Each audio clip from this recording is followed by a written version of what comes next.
E aí, pessoal, mais um episódio aqui para o Impulso Podcast, seu podcast aqui em Cork. E eu tô aqui hoje com Solano Gadanha. Ele é engenheiro químico, ele atua numa empresa da área farmacêutica como engenheiro químico, né? E a gente vai estar contando aqui hoje algumas coisas, como é que funciona essa área, né? Como é que é o trabalho dele. Tô, tô esperançoso aqui que seja um bom papo, realmente. Solano, obrigado por ter aceitado o convite, né? Deixar um alô para Alessandra também. A Alessandra indicou, falou que ele também é bom aqui para explicar as coisas. A Alessandra já teve aqui, já teve um episódio aqui anteriormente. Eu vou deixar até na descrição o link do episódio dela, que é a esposa do Solano. Solano, bem-vindo mesmo, assim.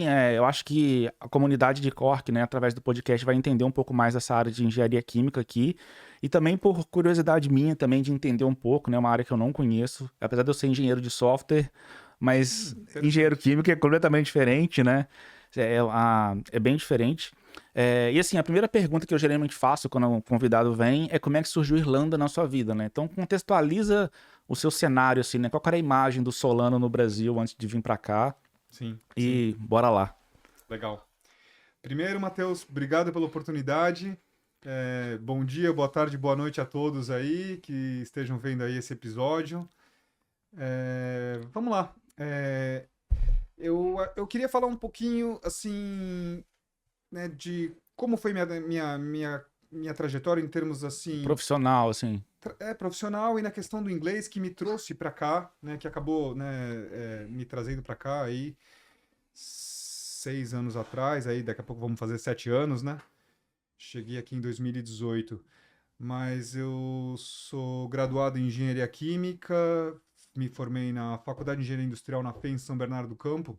Então você é de São Bernardo ou de São Paulo ali, né? É É, grande São Paulo, né? exatamente, mas eu sou original de Santos. Boa. Então, assim, morava... Santista? Santista. Neymar tá na área, né? Opa! Sim, sim, Neymar tá de volta aí. E, e aí, enfim, fiz a faculdade. No terceiro ano da faculdade que eu comecei a procurar fazer estágio, eu fui fazer, por coincidência, numa indústria farmacêutica também. Tudo beleza, o pessoal gostou de mim, gostou do meu perfil, gostou da minha, né, do que eu tinha para agregar lá. Fizeram uma pergunta: e o teu inglês? Eu falei: não. Eu, por ser da área de exatas, eu nunca curti muito inglês, eu nunca fiz escola de inglês. E você sabe, inglês de colégio no Brasil não é Não, bom. não é. É só de tabela. Exatamente. Assim, eu só tinha essa base até então. E aí caiu a ficha. Aí eu falei, preciso aprender esse negócio. Então, aí começou minha jornada em aprender inglês. De imediato já comecei a estudar, porque eu vi que se eu não conseguisse inglês, se eu não estou nem conseguindo estágio, imagina conseguir um emprego, né, sem falar inglês. Então, assim, eu vi que tinha que correr atrás disso. E assim foi. Então aí eu comecei a estudar inglês e tal.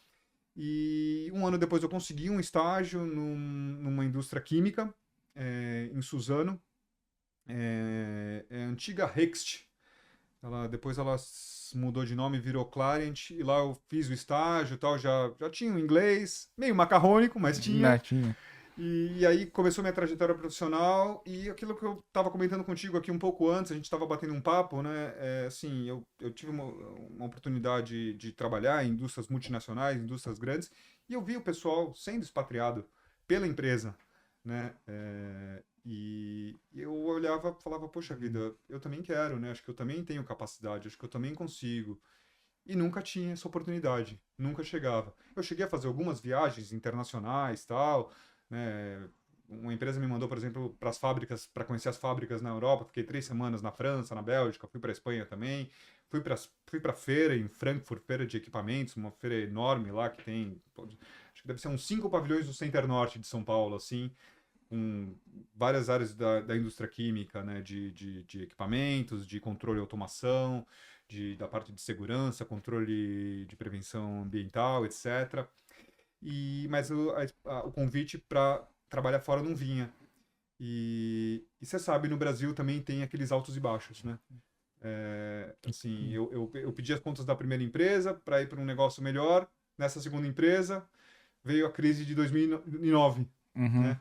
O pessoal tinha feito um investimento grande, depois teve a crise, o preço da commodity caiu, os caras resolveram fazer as reestruturações que a gente conhece tanto no Ah, Brasil, né? ah, Olha, só de reestruturações eu devo ter sido demitido umas 3 vezes. É, algumas outras questões circunstanciais, eu estava num projeto, o projeto foi cancelado, eu também fiquei chateado, os caras também, acabei saindo. Enfim, é, em 2017, eu tinha me mudado para a região de Campinas, eu estava trabalhando numa empresa de produção de cultivos, Singenta.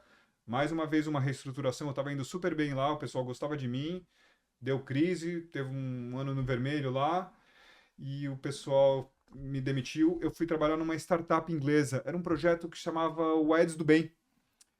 Um projeto muito louco, por sinal. A gente produzia a Aedes aegypti, geneticamente modificado em laboratório, e estava liberando esses mosquitos nas comunidades que queriam controlar o surto de dengue. Não sei se você lembra, naquela época teve dengue, teve zika, teve chikungunya, teve sim, sim. Guillain-Barré, teve todas aquelas coisas associadas com a Aedes aegypti. E aí esse mosquito ele tinha um gene autolimitante, a gente fazia o macho no laboratório, cruzava com a fêmea selvagem, a fêmea que pica para produzir ovos, roubar, né, sugar o sangue, produzir ovos e tal. E aí, bacana. Só que você sabe que o Brasil não é muito bom de controlar pandemias, né? É. Parece que até a dengue está voltando a ser um problema lá. Enfim, os caras não estavam conseguindo contratos, né, para né, desenvolver isso aí, porque O governo em si não entendia que era um problema. aquilo. O problema é quando dá a crise. Depois que passou a crise, não tem aquela coisa de, não, vamos Não, realmente se livrar do problema e trabalhar na prevenção e usar essa não, outra já ferramenta. passou a alta, deixa, vamos focar em Exatamente. outra coisa. Mas aí eu estava trabalhando com os ingleses, eram cientistas de Oxford que tinham começado a fazer esse trabalho do genoma do mosquito e tal. E aí eu falei, caramba, agora eu estou falando com inglês nativo, né? Antes eu lidava com, né, eu trabalhei em empresa belga, francesa, tal, pessoal alemão, suíço, da Suíça, mas nunca tinha tanto contato com um nativo da língua inglesa. É porque você fala isso porque quando o nativo dali, o cara que é nativo, ele tem uma fluência rápida, né? E o cara que é alemão, ele fala o inglês como segunda língua que a gente entende melhor, mais fácil Assim pra como a gente. gente A gente fala. assimila melhor. Exatamente, Mas exatamente. aí você começou a trabalhar com inglês e viu que, peraí, eu tô bom nesse negócio. Eu acho que agora dá, né? Então, era uma startup e um belo dia, né, por conta dessa questão, os caras não estavam conseguindo os contratos, juntaram todo mundo da fábrica. Eles tinham investido uns 10 milhões de dólares naquela fábrica em Piracicaba. é, E, enfim, na expectativa de que iam, né, conseguir esses contratos aí, eles estavam com um projeto em Indaiatuba, tinha um projeto em Juiz de Fora, inclusive eu fui algumas vezes lá em Juiz de Né, que é perto Fora. da minha cidade. Exatamente, exatamente. E aí, num determinado dia, os caras falaram, gente, não dá mais, né? Obviamente, uma startup, o que acontece? Tem aquele negócio do break-even point, que assim, ela demanda muito investimento, mas num determinado momento os caras show me the money. Né?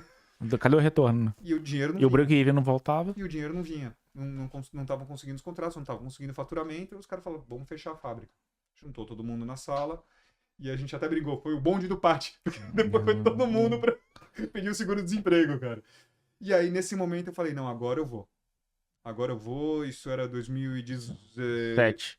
2017. Na verdade, eu saí da Singenta em 2017 e fui para Oxitec, que é essa empresa do mosquito, em janeiro de 18. E aí, em julho, mais ou menos, eles Desligou.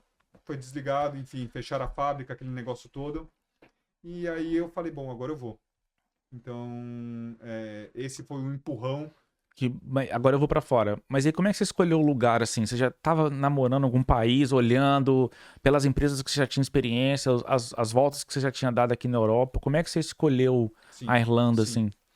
Bom, eu conheci algumas pessoas que tinham vindo para cá. Eu trabalhei na Novartis, no Brasil, no site de Resende. E a Novartis tem um site aqui em Ringaskiddy, que agora foi vendido para Sterling. Mas, enfim, então algumas pessoas já tinham vindo aqui para Cork e tal, tinha algum contato. E eu perguntava, e aí, como é que é o mercado de trabalho aí? O pessoal falava, cara, engenheiro aqui Errei. engenheiro aqui, assim, tem uma demanda muito forte, o mercado é aquecido, pode vir que você não vai ter problemas. E assim, eu sabia falar inglês, mas eu não falo alemão, tenho uma noçãozinha de francês, mas não falo francês. A gente dá um embromation no espanhol, mas a gente não fala, né, espanhol, nem italiano. Então, enfim, tinha Portugal e tinha Inglaterra ou Irlanda.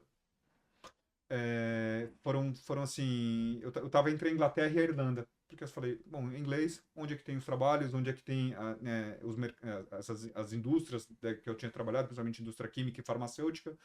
E aí eu falei, não, acho que a Irlanda realmente é mais tranquilo. Tava aquela história começando, aquele papo do Brexit. Ele já tinha sido votado, só que ela saiu só em 2020, né? O referendo foi em 2016 e o Brexit já tinha sido votado, só que ela tinha ali 4 anos, né? Até 2020, que foi quando de fato saiu, né? Então você decidiu vir para Irlanda quando você ainda podia ir para o Reino Unido, né? Mas eu acho que eu fiz a escolha certa, porque, né, eu acho que aqui é um lugar menor, mais tranquilo, a vida é menos complicada, Sim. É mais seguro. Sim. Talvez seja um pouco mais frio, um pouco mais chuvoso. Mas eu acho que não perde pra Londres, acho que é bem parecido. Tá mais ou menos ali na mesma... Talvez se eu fosse pra Portugal, sim, mas aí o salário é outro. Exatamente, é outro mercado, assim. Outro mercado. Não existe essas mesmas... Portugal, na parte industrial, ele tem uma indústria de celulose, tem alguma indústria de manufatura, de bens de consumo, aquela coisa toda, mas assim, eu conheço uma indústria farmacêutica lá, que eu vinha trabalhar neles quando eu estava aqui em Cork, que é a Rovione, por exemplo. Eles não têm produtos próprios, eles são o que a gente chama de CMO, Contract Manufacturing Organization, são o pessoal que presta serviço de industrialização. No caso, eles produzem ingredientes farmacêuticos e produtos acabados também. Enfim. Mas você já viu direto já com emprego do Brasil para cá? Não. Eu comecei a enviar currículos e você sabe que a gente sempre dá um jeitinho, né? Tinha uma amiga aqui na Inglaterra e eu dei o endereço e o telefone da casa dela. E aí eu falava, eu tô na Inglaterra, eu tô trabalhando aqui no Oxitec, tô na Inglaterra, vou pro Brasil, vou pra Inglaterra e tal. Dei esse caô, cara, colou. Não, mas é assim mesmo, Você tem que ter um endereço local pra você virar mais local, né? Ou você pega e vem. Porque assim, você estando aqui, o pessoal tem confiança de que você vai vir. Porque ninguém quer perder tempo com fazer entrevista com alguém no Brasil. Pô, será que esse cara vai vir mesmo? Vou perder tempo fazendo entrevista com eles? Se eu não sei. Então, assim, nesse ponto que essa jogada que eu fiz de dar o endereço da minha amiga, o telefone dela, o pessoal ligava pra ela e falava, não tá aqui, mas pô, fala nesse outro número aqui, chama pra ele, chama no número do Brasil que ele vai responder. Ou manda e-mail e tal, e aí eu conseguia marcar as entrevistas. Eu consegui 2 entrevistas, uma numa empresa em Limerick e uma numa empresa em Cork. E aí eu vim com essas entrevistas, assim, eu cheguei a fazer algumas entrevistas online, mas vim com essas entrevistas, vamos dizer assim, agendadas para fazer aqui. Sim. Né, quando eu chegasse. Quando eu chegar. Então você já veio já com alguma entrevista engatilhada já. Sim. E a empresa que você tá hoje não é a mesma que você entrou, né? Não. Aí acabou dando certo em Cork, foi pelo PM Group, que é uma empresa de engenharia. Eles são a maior empresa de engenharia que tem na Irlanda. Tem PM Group, tem a DPS Engineering, foi comprada pela Arcadis recentemente. Esses são os 2 big players do mercado de engenharia consultiva, né, que entrega grandes projetos na Irlanda. E essas empresas também têm um setor que eles chamam de outsourcing, technical services, basicamente, ou eles usam até o termo aqui de body shop, que é fornecer mão de obra terceirizada para a indústria. Então no meu caso, eu consegui uma vaga na Pepsi, né? Então eu tinha um contrato com o PM Group, e o PM Group tinha um contrato com a Pepsi, e eu ficava alocado na Pepsi como se fosse um funcionário da Pepsi, assim, trabalhando pelos interesses da Pepsi. E ficou ali quanto tempo? E ali eu fiquei 2 anos. Era uma fábrica em Carrigaline, e é onde a Pepsi faz os xaropes de Pepsi Cola, Mirinda, que é a marca deles da laranja, tem a 7-Up, tem os Gatorades, né? E eu trabalhei assim, bastante numa bebida que é para os Estados Unidos, que era o Mountain Dew. Mountain Dew. Acho que eu cheguei a ver lá já. É uma bebida meio de esportes radicais, de montanhismo e tal, que tem um alto nível de sais minerais, alguma coisa assim? A fórmula dela tinha suco de laranja, tinha as essências de limão e tal. E não sei se tinha alguma coisa de cafeína ou Alguma coisa taurina, assim, esses né? outros Mas aditivozinhos aí. nessa Pepsi aí, o que que faz exatamente um engenheiro químico ali? Ele lida com com Bom, máquinas, assim, para entender a mistura, ele que coloca as máquinas, ele tira a medição. O que que exatamente faz ali, né, quando você tá trabalhando na Pepsi? o engenheiro químico, ele é também comumente chamado de engenheiro de processo, Sim. né? Então, ele cuida do processo de manufatura. Esse é uma das funções que pode ter um engenheiro químico, né, dentro da indústria. Eu sempre fui mais da área de projetos. Eu já fiz essa função de ser o engenheiro de processo ou engenheiro de produção de planta, que cuida do dia a dia da planta e, né, toca a operação E o da de planta. processo, ele finalmente num laboratório? Não necessariamente. Ele vai lidar com os químicos, que vão conhecer, por exemplo, um pouco mais a parte química da formulação, mas ele tem que pegar aquela química e transformar na escala industrial e fazer aquilo acontecer em escala industrial, né? Mas eu sempre fui mais da área de projetos. Então, a área de projetos, o que que ela faz? Você pode fazer projetos de modernização, projetos de expansão, projetos de novas plantas, né? De repente você vai fazer uma nova fábrica do Hum. zero, tal, que o pessoal chama de greenfield, né? Ou pequenas melhorias, tal, Equipamento também? projetos né, aquilo que eles chamam de recap, né, que é recapitalização de projetos de manutenção. Então o equipamento já chegou no fim da vida útil, você vai lá e vai substituir, aí você vai para E alguns. aí também talvez um estudo para entender qual equipamento é mais tecnológico para Exatamente. acelerar o processo. Vai substituir por um equipamento mais moderno, vai ver, né, que outras funções você pode agregar ali e tal, e enfim, onde você pode melhorar no processo quando você vai fazer E essas modificações. tô fazendo pergunta, às vezes ignorante, assim, mas o produto final seu é a Pepsi engarrafada, é a Miranda engarrafada, ou você não chegava nem ver isso no site que você estava atuando?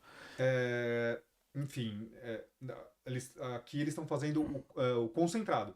Só o concentrado, É o xarope, é o basicamente. xarope, que deve sair num tubo que vai para a fábrica que processa para fazer a garrafa. É um tambor, um tambor. Um tambor, um tubo, é um tambor de 80 litros Mais ou menos um tambor de 100, 200 litros ali com xarope e alguns outros aditivos em pó também, dependendo da do. situação ali. Parece que não, mas tem muitos sais, né? Que dão um toque no sabor tal, e os próprios preservantes e tudo mais, né? Mas assim, a minha missão, por exemplo, na Pepsi, era na área de projetos. Então, eu não tocava a produção, eu fazia os projetos de modificação dos equipamentos. Então, tinha essa questão que você falou, né? Entender as necessidades do processo, transformar aquilo em requisitos técnicos Para otimizar, para comprar os equipamentos, e aí vamos implantar esse negócio, vamos entregar o projeto, e aí vamos ver que hora que a gente vai fazer a intervenção na planta, vamos fazer a tirar parada. aquela máquina, botar uma máquina nova, e às vezes tem Exatamente. que fazer um treinamento, né, com a galera que Fazer o opera a treinamento máquina, operacional, tudo mais. né? Poxa, bem bacana. É, Mas é. não tá na Pepsi mais, né? Não tô na Pepsi, não tô na Pepsi. É bacana trabalhar lá, uma cultura muito legal, Muito mas irlandês, muito ou internacional, multi. eles eu sinto que na Pepsi ainda tinha uma cultura bem irlandesa, familiar, assim, eles estavam em Little Island, eles estão fazendo, acho que em Little Island, acho que 50 ou 60 anos, e essa planta de Cargaline, acho que eles inauguraram em 2007, então agora está fazendo 20 anos, se não me engano. Era muito bacana essa fábrica de Calgary, que era assim, vamos dizer assim, uma fábrica uma das fábricas mais modernas, mais novas, né, e fazia os produtos de larga escala, que era principalmente né, o xarope da Pepsi em si, e esses outros produtos, né, Gatorade, Mountain Dew e tudo mais, que tinha um volume muito grande em outros mercados e tal, né. Aqui agora só dá Lucozade, você não encontra mais Gatorade, Não, né? não encontra mais. Lá no Brasil é muito comum, né? O Gatorade. Ainda tem, será? Eu acho que tem, é porque a gente tá tão, né, É, 7 anos de Irlanda, você começa a ver o Lucozade e não vê o sim, Gatorade mais, né? Aqui sim, sim. realmente não tem. É. É, mas antes da gente ir pra outra vaga de emprego que você pegou depois da Pepsi, dá um pouquinho, explica o impacto de cara assim com o inglês de Cork, quando você chegou e falou assim, e agora? Porque assim, você fica ali talvez um mês ali dando umas cabeçadas, né? Não, é aquilo. Eu estava trabalhando com os ingleses eu acho que eu me empolguei Bem- um pouco, porque eu falei, não, acho que eu sei falar inglês, cara. Não, você sabe falar com os ingleses, Eu não acho com os irlandeses. mas assim, e aqui essa que loucura, né? Porque você vai lidar com, né, o sotaque britânico, o sotaque irlandês de Cork, o sotaque irlandês de Limerick, o sotaque irlandês de Dublin, De carregar line. enfim, cara. Aí você tem os indianos, você tem os próprios brasileiros, você tem, enfim, todas as nacionalidades. Então, mas assim, eu fui trabalhar num site predominantemente com pessoas irlandesas e eu vi que eu não sabia falar inglês. Mas como é que fluiu isso, assim? Como é que você. Porque assim, você tem que ir indo, né, cara? Você não sabe, mas você faz assim mesmo, né? Tem aquela coisa, você tem que se redescobrir em inglês. Né? Como você vai pensar em inglês, como você vai se expressar em inglês, porque a cadência é diferente, né? Você tem o sotaque, então a sua pronúncia também não é tão legal. Então você, primeiro, assim, você tem que melhorar muito a tua escuta para entender o que as pessoas estão falando. Por exemplo, conversa de trabalho eu conseguia. Agora eu chegava no refeitório, eu boiava. É assim mesmo. Digo mesmo, digo mesmo. Aquele papo de cafezinho ali já era, cara. E Porque o porque. pessoal vai pra gíria, o pessoal fala mais solto. E às vezes usa uma referência do tipo, sei lá, igual eu falar contigo da época da Xuxa. Exatamente. Tem as Ele. questões, referências culturais dele que a gente não tem. Da infância. Ah, o desenho animado X. Cara, você não tava aqui, você não sabe do que se trata aquilo. Não... Alguns até tentam te explicar, né? Mas mesmo assim não vai, velho. Sei lá, bem que eu vou mandar um Senta lá, Cláudia. Como é que você explica? Verdade, Entendeu? verdade. Não.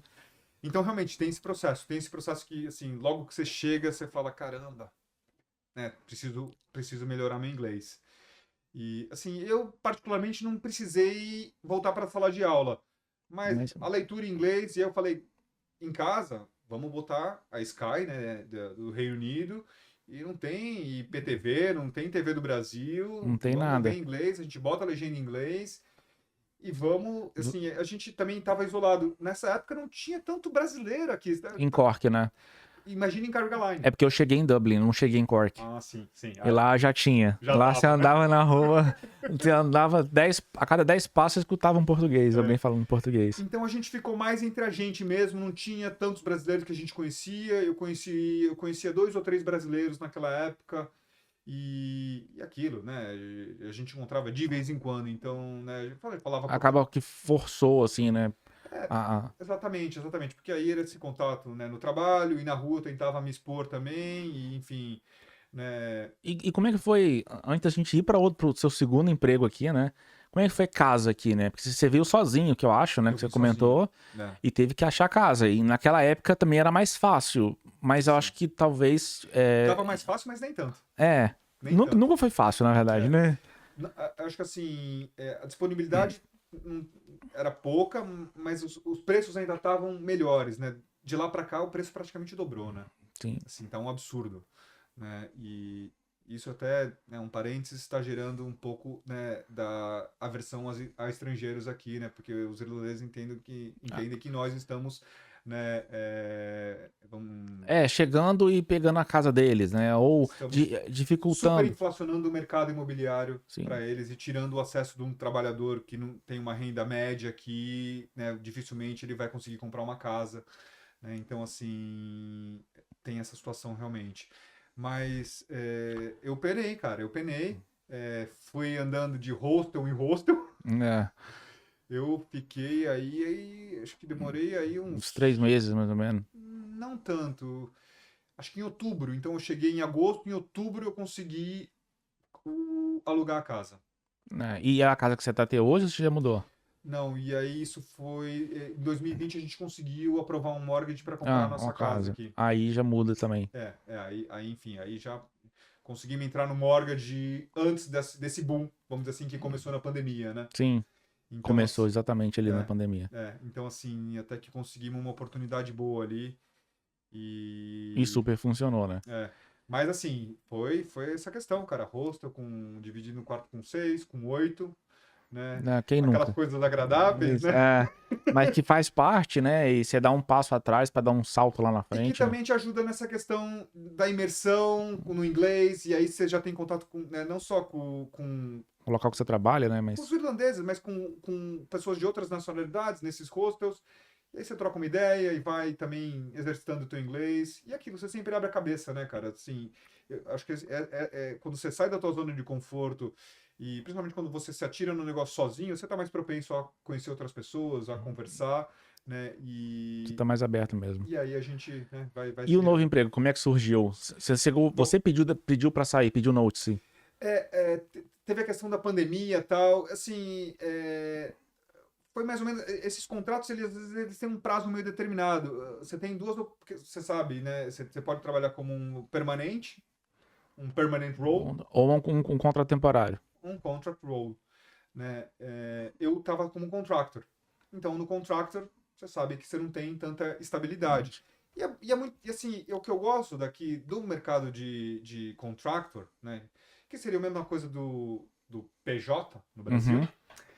é que não tem aquelas coisas do Brasil, aquelas regras, né? Que o É. PJ não pode isso, não pode aquilo, tem que ter um preposto, não pode cumprir horário, não pode estar...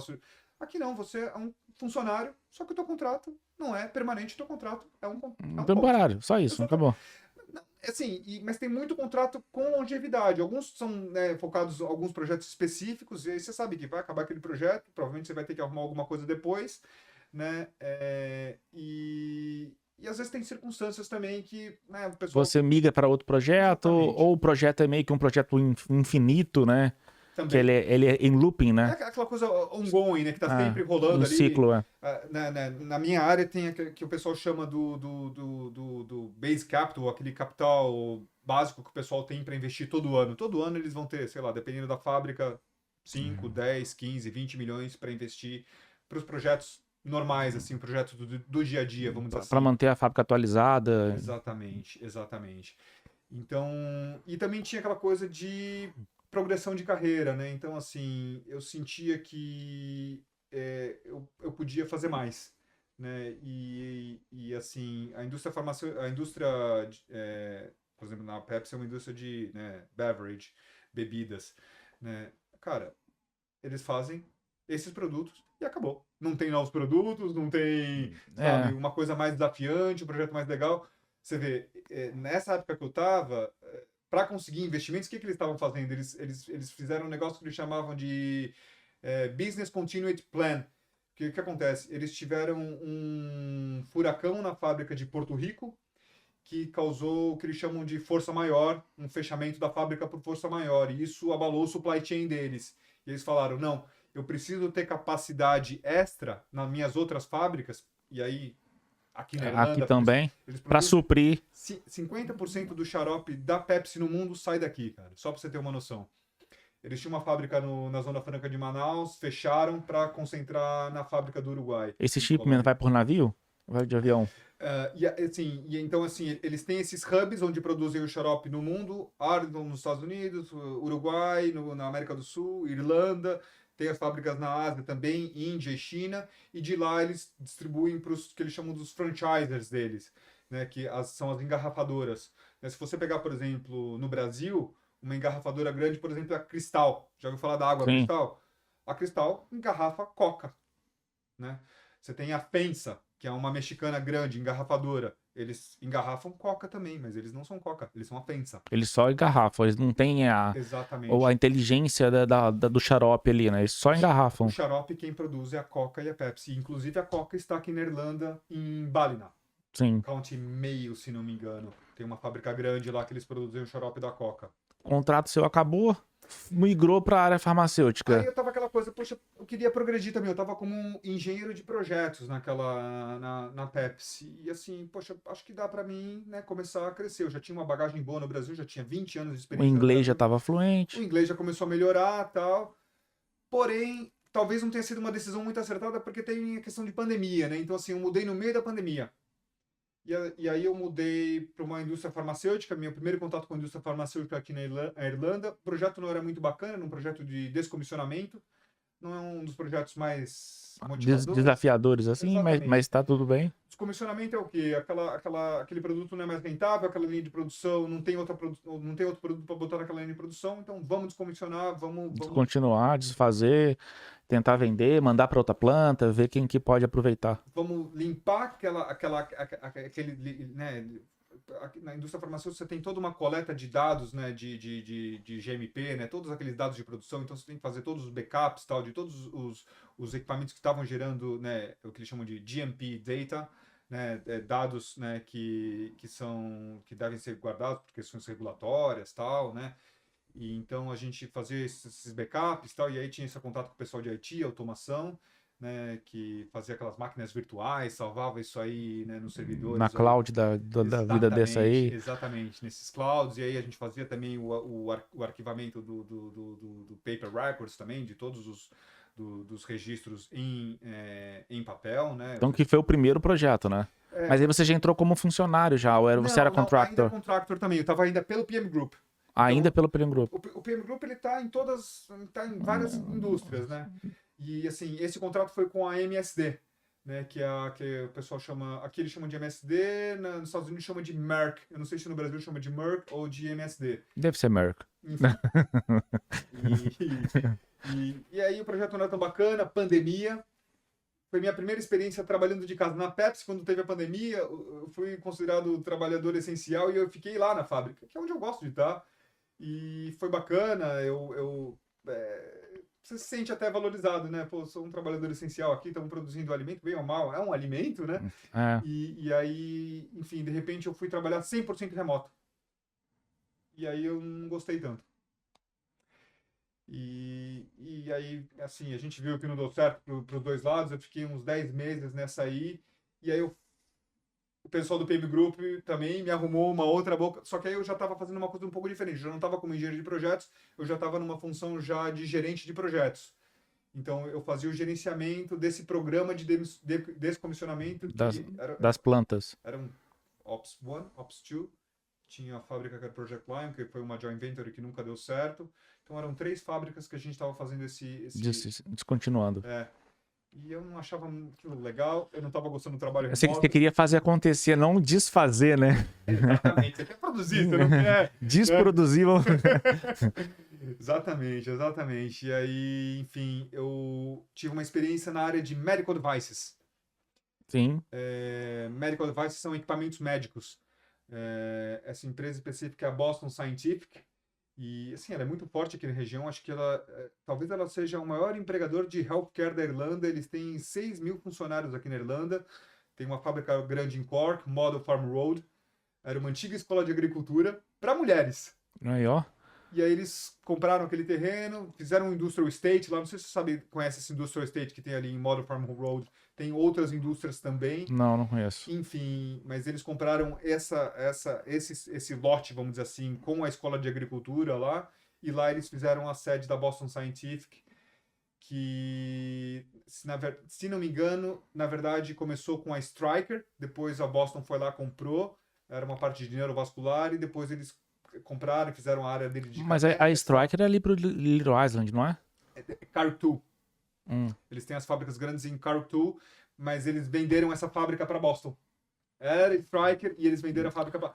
A Stryker faz de tudo também, né? Faz cadeira de rodas, faz de tudo. Tudo que você imagina. Então, assim, é o que a gente estava batendo um papo antes. Essas 2 áreas de healthcare aqui na Irlanda são muito fortes. Medical devices e farmacêutica. Então, assim, quem tem essa experiência no Brasil ou quem tem essa experiência aqui, medical devices, tem muito brasileiro trabalhando como product builder, que eles chamam, que é o pessoal que monta os produtos, né? E aí, basicamente, você precisa ter uma habilidade, né, uma destreza manual ali para lidar com componentes pequenos e montar aqueles componentes. O pessoal usa até pinça, tal, monta com pinça.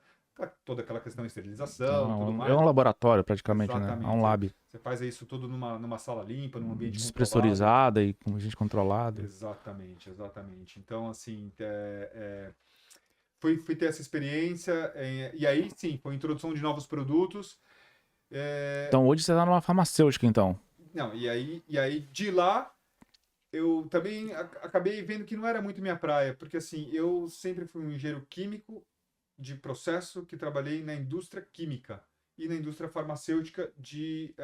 O processo de produção de ingrediente ativo farmacêutico é muito, muito parecido com uma indústria química.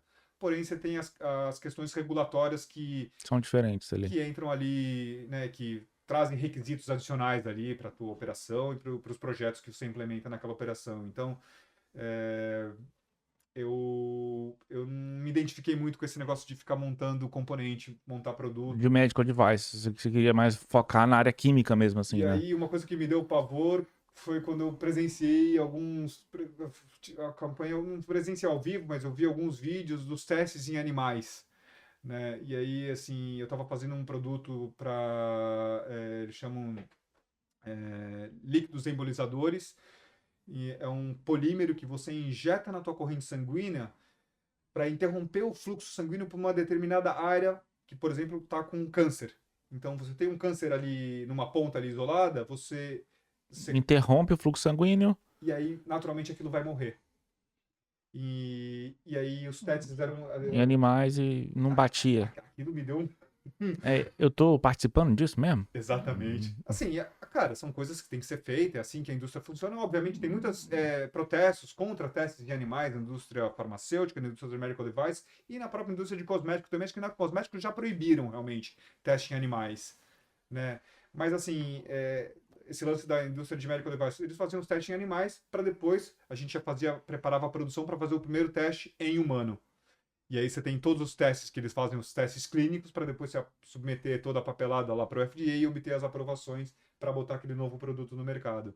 Então, assim, Não bateu muito. não foi muito minha praia. Eu curto manusear sólidos, líquidos e gasosos. E aí, produto não era muito a minha praia. E aí, foi quando eu tive minha primeira experiência como permanente aqui na Irlanda. E aí, eu fui trabalhar nessa empresa portuguesa que é a Rovione. Eles compraram o site da Pfizer por €1. A Pfizer não queria mais aquele site. Só que normalmente na indústria química é assim, na indústria, no caso farmacêutico, a mesma coisa, né? Você tem um complexo industrial ali, você pode pegar meu site de graça, não tem problema, mas você pega todo o passivo que vem com ele. Se tiver passivo ambiental, passivo trabalhista, o que for, todo o passivo é com você, né? Porque, né, eu vou demitir todo mundo e você se vira depois. Se vira pra pagar a conta. Exatamente. E O cara tá se livrando do problema também, né? Da burocracia, de demitir, não E sei aí, o quê, assim, de lidar, exato. contratar advogado pra ir não sei o quê. Não, e tem principalmente os passivos ambientais, né? Muitas dessas indústrias, ela Você acabam você fala ambiental você fala do descarte, por exemplo? contaminação de solos, por exemplo. Sim. Contaminação de solos é uma das questões, assim, quando você vai, por exemplo, né, terminar aquele site, fazer aquela demolição, você tem que fazer a O descontaminação de descarte solos. correto ali. Exatamente. Se você contaminou, obviamente, em fábricas mais modernas, você já tem tecnologia para evitar isso aí, mas você tem, né, eventualmente vazamentos que acabam indo lá, enfim, você tem muita questão, às vezes, que vem dos sistemas de contenção, por exemplo, de líquido de incêndio, de emergência, tem um vazamento, vai para uma bacia de contenção, e essa bacia pode vazar e pode contaminar, por exemplo, né? E eu participei de um processo no Brasil que foi o maior, assim, até então tinha sido o maior caso da indústria, do Ministério do Trabalho, de indenização, que foi o caso de Paulínia. Não sei se vou falar do caso da Shell e da BASF. Eu trabalhei para a BASF. Eles contaminaram solo, contaminaram rio. Então, isso afetou moradores do entorno, tinha agricultores, também, enfim, A acabou. fauna, a flora. E os trabalhadores Nós também. também. E aí, sim, foi uma indenização milionária, foi da ordem de R$ 600 milhões, que foi, a conta ficou dividida entre a Shell, que foi quem né, construiu o site, e a BASF, que tinha comprado depois. Enfim, eles conseguiram comprar e eu fui trabalhar nessa empresa portuguesa e foi legal, porque eu estava ali com os nossos compadres portugueses. E eles lá já falavam inglês mais ou... Eu falava inglês com sotaque português. E quando só tinha português na reunião, a reunião era em português. Não, assim, ali eu tinha uma vantagem competitiva, né? Porque os irlandeses não falam português.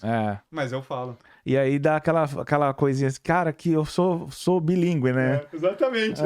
Aí você vê que, poxa vida, a gente é bilíngue, e eles não são. Eles não são. E eles te valorizam por causa disso, porque eles sabem, caramba, você tá aqui falando inglês, cara. Eu mal falo inglês.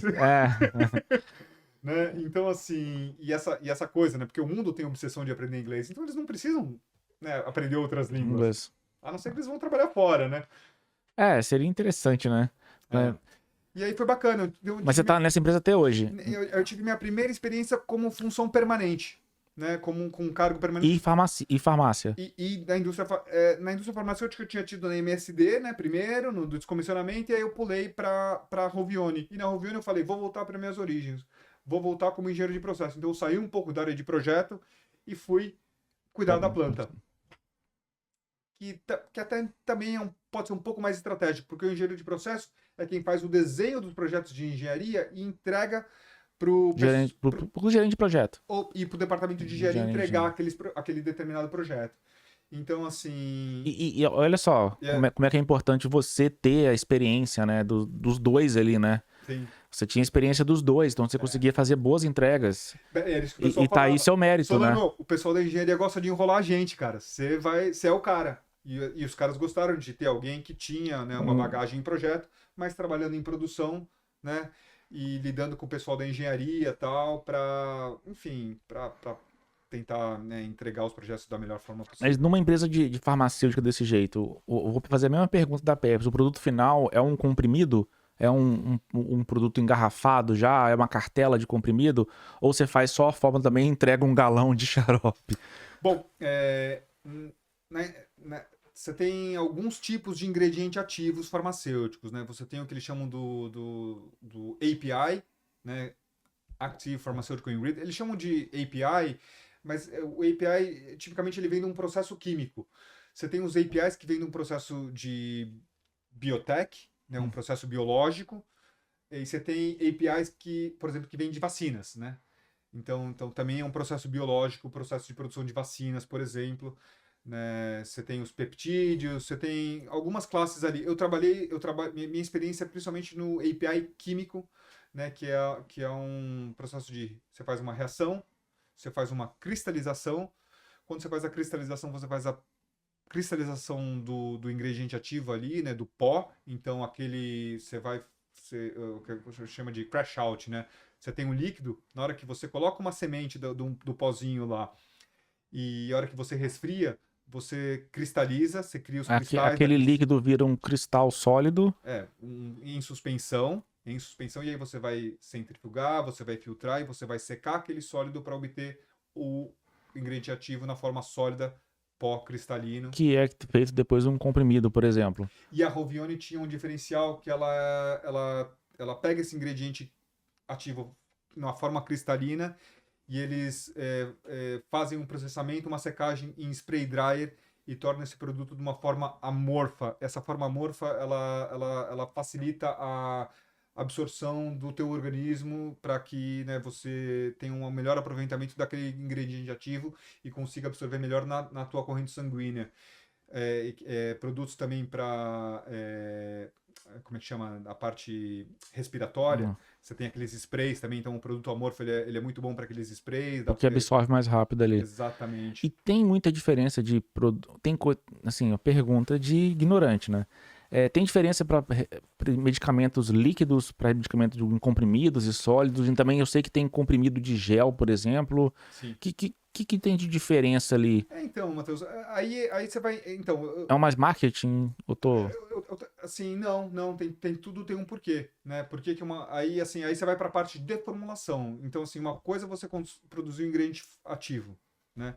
Que é a área que eu atuo. Por exemplo, a Rovione, ela não faz nenhum produto final. Aqui, né? Lá em Portugal eles fazem. Lá eles têm até o que eles chamam do Continuous Tablet, que foi uma inovação que eles fizeram, uma máquina que eles desenvolveram com a GEA, né, uma empresa de equipamentos, e fizeram um Continuous Tablet, e eles têm o royalties desse Continuous Tablet com a GEA, por exemplo.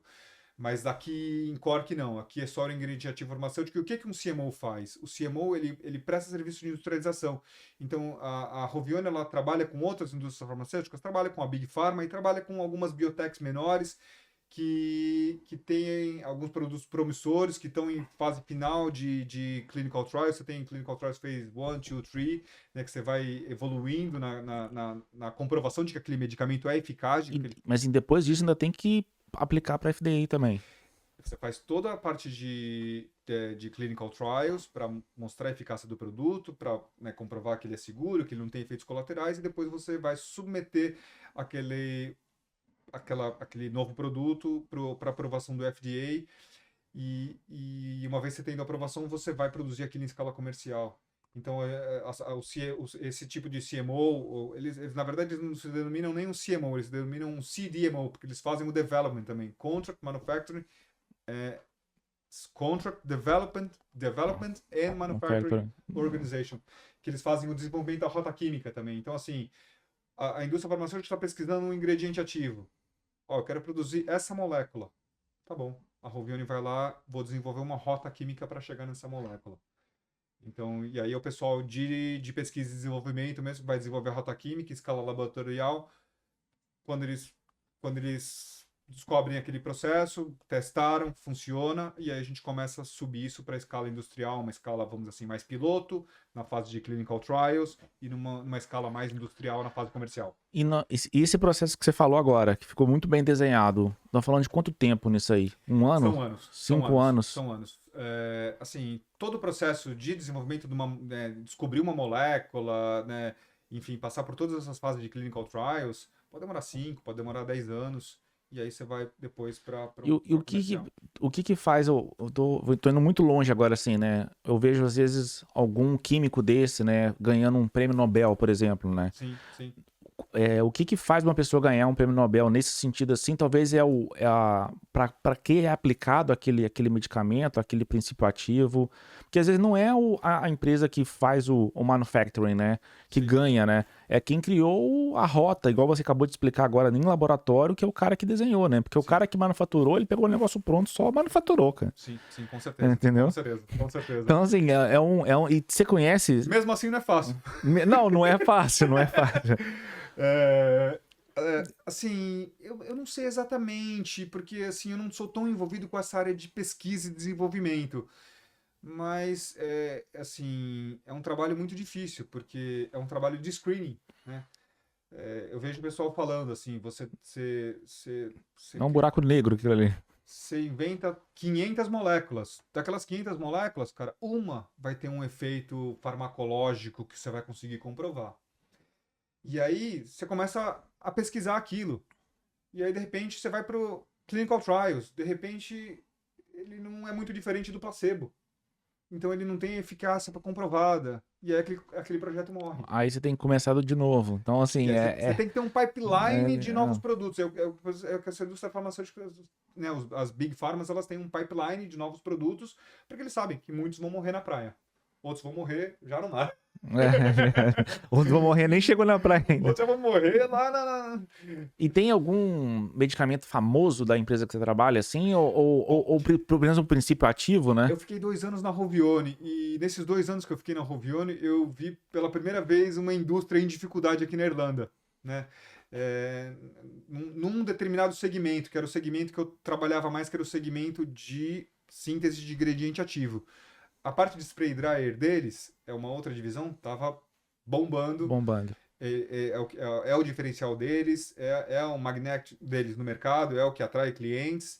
E eles, né, pelo spray dryer, eles querem trazer também clientes para produzir o ingrediente ativo. Então, nisso eles fazem aquele bem bolado, né? Eu posso produzir o ingrediente ativo para você e eu mesmo faço o spray dryer e te dou o ingrediente ativo já na forma amorfa, tal, pronto para você. Entendi que essa forma morfa aí, se um dia eu for comprar medicamento, tá escrito lá, tem fórmula morfa.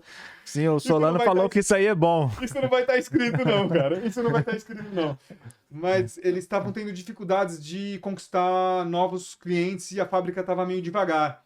Então, no meu primeiro ano, a coisa foi muito quente lá. A gente estava trabalhando por um medicamento com câncer, com uma startup americana que estava tendo investimentos da Roche. E de repente aquele produto tinha uma eficácia comprovada, mas comercialmente ele não virou. E provavelmente ele tinha uma concorrência grande de um medicamento que é o Já era famoso. blockbuster da área de câncer, que é o Keytruda, da MSD. Enfim, também cada medicamento ele serve para determinados tipos de câncer, né? Você vai ter um medicamento específico para um efizema pulmonar, um para câncer da mama, etc. Mas, enfim, eles estavam com dificuldades de conquistar novos clientes nessa parte de síntese química, que era onde eu estava trabalhando, e estavam bem na parte de spray dryer. Eu tive até a chance de ir para spray dryer, mas eu falei, eu acho que está na hora de dar um salto. E aí eu fui para Eli Lilly, que é a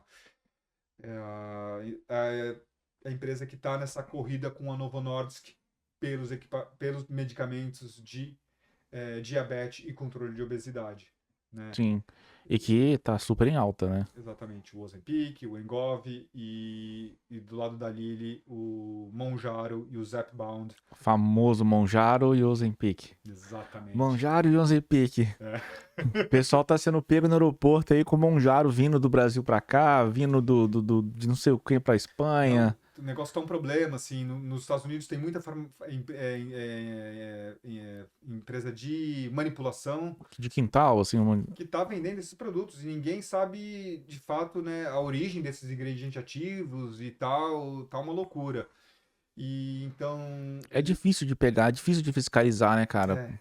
e aí eu tive a oportunidade de trabalhar num desses projetos aí para fazer a nova geração desses produtos que esses medicamentos atuais eles têm uma produção por peptídica, né? E agora eles estão indo para a produção essa síntese química tradicional, né? Então é uma molécula um pouco mais vamos dizer assim, com custos menores de fabricação e ela não vai ser com uma apresentação injetável, Sim, vai ser um comprimido. ia ser um bramido. O que fica melhor, mas depende, né, do Bom, ponto de vista, né? assim, primeiro, todo mundo fala do custo desse medicamento. Então, primeiro você vai baixar o custo e segundo, né, você não tem aquela questão de que você precisa injetar. Né, se eu tivesse que tomar um medicamento injetável, eu já evitaria. Eu já evitaria. Eu, mas, principalmente uma coisa que você tem que, né, se picar, sei lá, não sei qual que é a É. frequência ali, a posologia, a dosagem desse negócio, O mas diabetes também é assim, né? exatamente, porque o pessoal que tem diabetes tem que controlar a glicemia, aquela coisa toda. Né? Então, assim, está sendo muito bacana. Eu estou na Eli Lilly desde abril, né? E lá eu estou realmente fazendo o que eu gosto, o que eu sei fazer, né? Que é fazer a gestão desses projetos de engenharia. E aí, né, tem os químicos de processo, tem os engenheiros de processo, eles falam, ó, Solano, essas modificações aqui que a gente precisa fazer. Eu falo, beleza, Beleza, vamos deixa embora. comigo. E com medicamentos que estão super em alta no momento, né? Que dá um. Você vê o medicamento na TV, você, ó, Não, é bacana você tô, ver tô que ali. tá fazendo parte desse negócio, né? E aquilo, é um site com 2.000 pessoas, com 60 nacionalidades. Assim, eu voltei, né, eu fiquei 2 anos como permanente na Rovione, foi bacana, mas eu acho que meu perfil é mais contractor. Assim, dá para você maximizar um pouco os teus rendimentos, né? Porque você, né, fatura como empresa e aí você tem uma flexibilidade para colocar alguns gastos pela empresa, né? Sim, Por exemplo, equipamentos de informática, né? Equipamentos que você tem que usar para o teu home office, eu compro pela empresa, vamos dizer assim, tax free, sim. né? Então, Uma pergunta. tô Vamos. nessa jornada aí. Pergunta de leigo também. Parte química. Tentando entender na parte química. Genérico e um remédio famoso tem diferença? Bom, Sendo comprovadamente que é uma empresa idônea fabricando o genérico. sim, sim, Você compraria um genérico ou você prefere comprar a marca famosa? boa pergunta. Existem 3 classes aí, Matheus. O genérico, o medicamento de marca, né? O genérico e o biosimilar, né? O medicamento de marca, ele é protegido por patente, normalmente uns 10, 12 anos, porque você desenvolveu aquela molécula, você fez todos os testes clínicos, comprovou que aquilo funciona, que aquilo é eficaz, você tem o direito de ser protegido por uma patente durante uns Alguns 12 anos. períodos. Exatamente. Então, e assim, obviamente, essas indústrias farmacêuticas elas têm processos de fabricação, né, rigorosos, com muitos controles, tem muita tecnologia embarcada, então assim é um processo robusto de fabricação, né, eles, enfim, compliance, conformidade, isso aí é muito bem estruturado, né? O que é o genérico? O genérico a molécula já está dada, a eficácia dela já está dada. Normalmente, a indústria genérica, ela produz a mesma molécula por um processo diferente de fabricação. Porque, imagina, você desenvolveu a tua rota 12 anos atrás, protegida por patente. Aquilo tudo tá documentado no processo. Você não pode mudar aquela rota de fabricação. Foi aquela rota de fabricação que você registrou o produto. Agora, aí vem a indústria indiana, chinesa, que eles vão estudando outras rotas. Durante esses 12 anos que o medicamento está produzindo por patente, eles vão pesquisando outras rotas de fabricação com custos mais. Os menores. Exatamente. Além de que eles têm os custos deles próprios que são menores. Se for por mão de obra na China, mão de obra na Índia, né? E eles trabalham com tecnologias diferentes, controles mais manuais. Não estou dizendo que é ruim ou que é bom, mas que assim, não demandam um investimento massivo em equipamento, em tecnologia. E aí, porém, o medicamento genérico, ele desenvolve essa nova rota de fabricação e ele tem que fazer os testes clínicos para comprovar que aquela molécula produzida por uma outra rota de fabricação tem a mesma eficácia que o medicamento de marca. De marca. Se tem a mesma eficácia, pode-se dizer que tanto faz um ou outro. O biosimilar, não sei se você já ouviu falar do biosimilar. Eu nunca ouvi falar esse termo. Agora, esse aí eu acho que eu não quero, não. O biosimilar, Ele é similar. Você só comprova que você produziu aquela molécula quimicamente, que você tem aquela molécula, né, vamos dizer assim, você vai fazer né, um processo, né, de um teste analítico para comprovar que eu estou produzindo aquela molécula com aquele determinado grau de pureza. Mas eu não faço os testes clínicos para comprovar que aquela molécula vai ter o mesmo efeito. Mesma eficácia ali. Exatamente. Então você só vendendo um medicamento similar quimicamente. Sim. Né? Mas o genérico e o famoso, então, talvez vale a pena. E aí, dependendo da diferença de preço. Exatamente. Mas e aí a diferença, eu vou dizer que, assim, de repente, poxa, você ouve algumas coisas, às vezes, da indústria de genérico, né? Alguns problemas de conformidade e tal. E então, assim, eu acho que o medicamento genérico é tão bom quanto, mas dependendo da indústria, você pode ficar com o pé atrás. Ou então, às vezes, dependendo do tipo de problema que você tem, né? Tá com dor de cabeça, toma um genérico, né? Mas tá com um problema de saúde mais grave, às vezes vamos lá no... Exatamente, um medicamento mais complexo, mais crítico. Sim. Aí você vai, né? Vai para a segurança, né? Deixa eu dar uma viajada aqui agora, aqui numa... Você curtiu esse papo, né, Matheus? Curti demais. Ficção científica aqui agora, aqui. Vamos dar uma viajada aqui. Já vi algum filme ou já li algum artigo, já vi no YouTube que o mundo capitalista como e as empresas farmacêuticas precisam lucrar em cima disso, né? Sim. Você acredita a grosso modo, a minha pergunta, que é possível, né, uma doença ser criada para você já ter já ter a solução ali já pronta numa farmacêutica lá? Que já tem até filmes, né, que já tratam isso, tem teorias da conspiração, né? O coronavírus é um exemplo. Né? Existe essa teoria de que foi criado num laboratório na China. Sim. Se foi proposital ou não, não sei. Mas eles tinham a Coronavac, que é a vacina chinesa. Eu não acho. Eu não acho que essa é uma... Eu acho que a indústria farmacêutica ela tem muita coisa com que se preocupar para ficar tendo esse tipo de maquiavelismo. Já tem muita doença no mundo para ela criar mais uma, vamos dizer assim. O que eu acho é que a indústria farmacêutica foca, né, na cura de doenças e não na origem da saúde. Entendi seu ponto. E aí você vai para a questão dos nutracêuticos, né, daqueles suplementos alimentares e tal, que também, vamos assim, são de certa forma industriais. Então, assim, eu acho que falta o foco na salutogênese, né, na origem da saúde, como realmente você se manter saudável, né, e não tanto o foco na cura de doenças. Na combater doença. Só quer dizer assim, criar um comprimido que te torna mais saudável, só quimicamente falando, do que você tratar uma doença ou tratar uma diabetes, né? Sim, sim. Mas agora, por exemplo, com esse tipo... esses medicamentos de controle da obesidade, e eles estão tendo alguns resultados inesperados, que está mexendo muito no mercado de tudo, né? Por quê? primeiro, obviamente, a indústria alimentícia, né?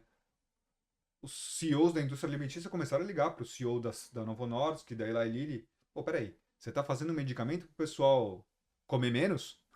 Né? Como é que funciona? Então, assim, esses caras se conversam, É, né? eles se conversam, Esses caras se conversam, entendeu? E aí, enfim, tá tendo esse tipo de situação, né? Qual que essa nova classe de medicamentos, né? Porque esse medicamento, ele é eu não sei exatamente a forma do coisa, mas é o GLP-1, né?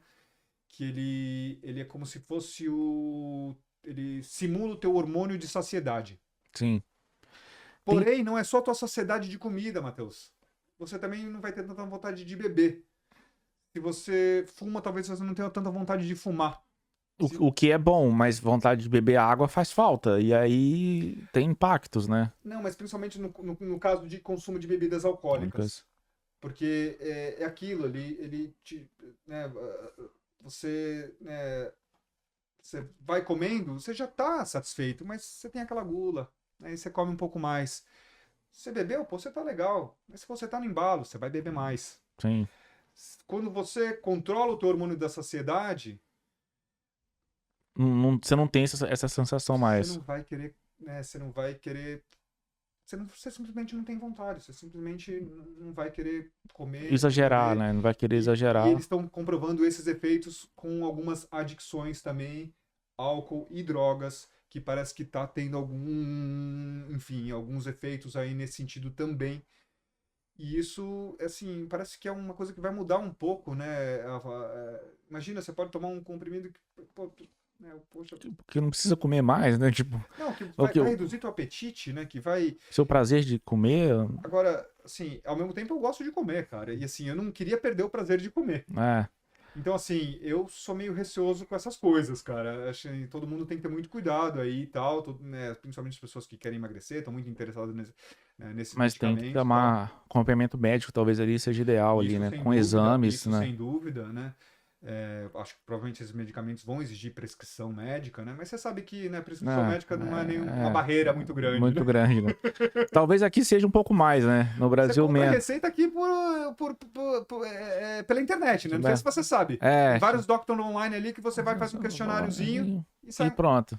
É. Por exemplo, medicamentos de disfunção erétil, por exemplo, você precisa de prescrição, mas você pega uma prescrição online. Online, né?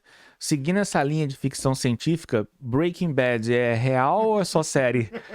Eu não conheço muito esse seriado, cara. Eu não conheço muito esse seriado aí, É, mas... é uma. Breaking Bad pode ser real. Breaking Bad é um professor de química que se viu ali com um câncer mortal ali, que pouco tempo de vida, e ele é professor, né? E não tem dinheiro para deixar para a família. E aí ele conhece um Zé Droguinha lá e começa a fazer a química da droga, né? E começa a entrar um dinheiro que ele nunca imaginou, né? Sim, sim, E por aí vai a série, né? sim, Mas eu sim. acredito que deva ter alguma coisa, esses químicos aí, esses laboratórios de quintal, de cocaína, de alguma coisa nesse sentido assim. Com E alguém certeza. que é da área química que manipula de alguma forma aquilo ali, né? Com certeza, com certeza. Refino de cocaína, heroína. Agora existe uma explosão de drogas sintéticas, né? Eu Sim, nem vou saber falar todas elas, mas tem os K5, K9 da vida, tem né, as variantes do LSD, o êxtase, né, as anfetaminas e tudo mais. Os Estados Unidos teve uma epidemia, né, do fentanil, sim. né, que né, é uma morfina super potente, né? Quem já tomou morfina sabe que dá um barato, né? O fentanil dá 10 vezes Vez mais mais. barato. E aí isso causou uma epidemia lá nos Estados Unidos e o pessoal conseguia a prescrição ali fácil. Ah, é. Então, assim, existe mesmo, né, Não, esse tipo de. com certeza, né? Mas onde estão sendo fabricadas essas drogas sintéticas? Eu ouço falar muito na China. E que é laboratório de Obviamente, quintal mesmo. cocaína também você tem na América Latina, Colômbia, Bolívia, tal, provavelmente Venezuela. né, laboratórios de refino. No Paraguai deve acontecer alguma coisa também, não sei. Né? No Paraguai é mais a indústria do contrabando, né? Os cigarros falsificados, né? Porque aí é só contravenção, é um crime de contravenção, não é tão grave, né? Inclusive no Brasil tem muita indústria por exemplo, de fazer cigarro falsificado, né? Então é um crime de contravenção, não é um tráfico de drogas, é mais tranquilo, então tem bastante, cara. Tem É, bastante disso aí, sim. tem bastante. Posso imaginar como tenha. Cara, o papo aqui super fluindo, super interessante. Mas assim, já temos aí um conteúdo bacana. Tem mais alguma coisa assim que você pensa, assim, que você queira compartilhar, que você lembra que é inusitado, que é engraçado? Olha, acho que o foco da nossa conversa aqui hoje foi ajudar brasileiros, seja aqueles que estão no Brasil e que de repente estão pensando em se Entendi. atirar no mundo, ou os brasileiros que estão aqui e que de repente ainda não estão trabalhando na sua área, né, que tem a formação, que tem a São- experiência no Brasil e tal.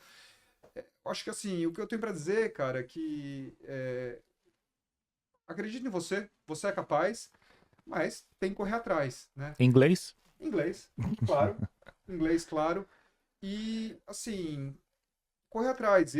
Assim, eu sempre, principalmente, né, por ser contractor, eu sempre estava muito, assim, principalmente ali no Esperto, começo, ligado, exatamente, ligado ali, né? atento, alerta. Você tem que ter um plano B, um plano C, e assim, mas o principal é ir à luta, né?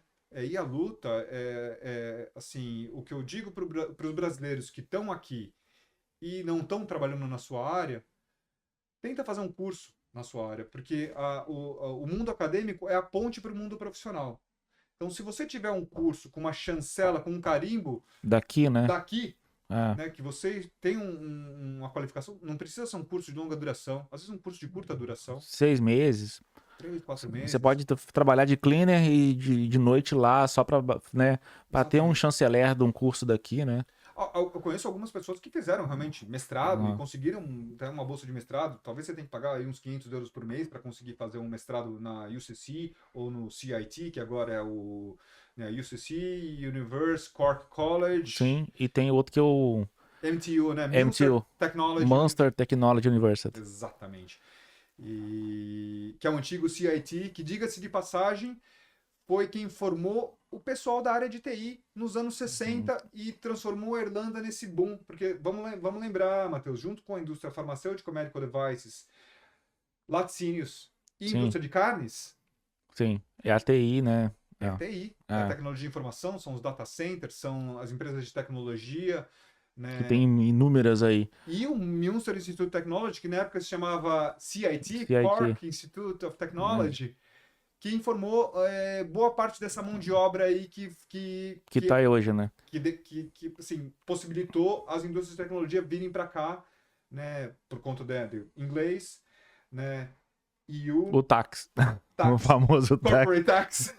Aí depois ainda veio o Brexit que ajudou a empurrar mais Aí gente o pra Brexit cá. que trouxe mais investimento para cá, É, porque né, assim, não muitas empresas podia mais investir lá. exatamente migraram do É. UK para cá por conta do Brexit. Então, assim, tenta fazer um curso na sua área. Se não der para fazer um curso de longa duração, um curso de curta duração, isso vai ser a tua ponte. Obviamente, inglês fundamental, tem que ter um inglês mínimo. Engenheiro a gente ainda tem sorte, porque não exigem, né, como é que chama quando você tem que fazer aquela comprovação Ah, tá. tipo Comprovação TOEFL? de TOEFL. É o comprovação de inglês mesmo, Proficiência, proficiência no inglês. exatamente. Não tem nota, né? Normalmente não precisa, porque algumas carreiras precisa, né? Sim, Por exemplo, se você for advogado, você tem que aprender até gaélico. Aí você tá sim. ferrado, Ah, esquece. ah, ah. Mas, por exemplo, o pessoal da área médica, acho que Precisa, precisa. assim, a média área odonto também precisa. Então, Até a área psicologia, eu acho que também precisa exatamente. fazer alguma coisinha Você ali. precisa ter essas Mas é comprovações. sempre bom ter, né? Um curso daqui, cara, com chanceler daqui. E, por exemplo, diferentemente do engenheiro civil, que normalmente é um engenheiro que tem que assinar a anotação de responsabilidade técnica, né, que tem um nome específico aqui que eu não sei, né, dentro da indústria, quem trabalha na indústria normalmente não precisa. Sim. Né? Porque normalmente a indústria já vai ter uma pessoa que é o responsável técnico que assina por tudo. Então, cara, Bacana. Só vem, né? vai que vai. Vai Vai que que vai. consegue. Galera, muito bom. bacana demais a conversa. Entrei no finalzinho aqui com as teorias das conspirações aqui para entender a visão dele, né? Um profissional da área da engenharia química, né? Que não assistiu Breaking Bad por completo. Mas é boa, Não é? deixa eu lá. Mas bacana. Espero que vocês tenham gostado, né, do episódio. O Solano Gadanha, engenheiro químico aqui em Cork, veio com a cara e com a coragem para desbravar a área, já passou por alguns lugares, tem vasta experiência, mas está sempre alerta, palavras dele. Deixou as dicas aí, né, para quem quiser vir, né, meter a cara e também fazer um curso, né, que às vezes dá um chanceler daqui para ajudar você a conquistar a primeira vaga de emprego, né, o inglês que é sempre importante. E é isso. Se tiver alguma pergunta pro Solano, deixa um comentário aqui que eu peço o Solano para revisitar o vídeo e responder vocês. Com certeza. E é isso, pessoal. Valeu, obrigado aí, até mais. Muito obrigado.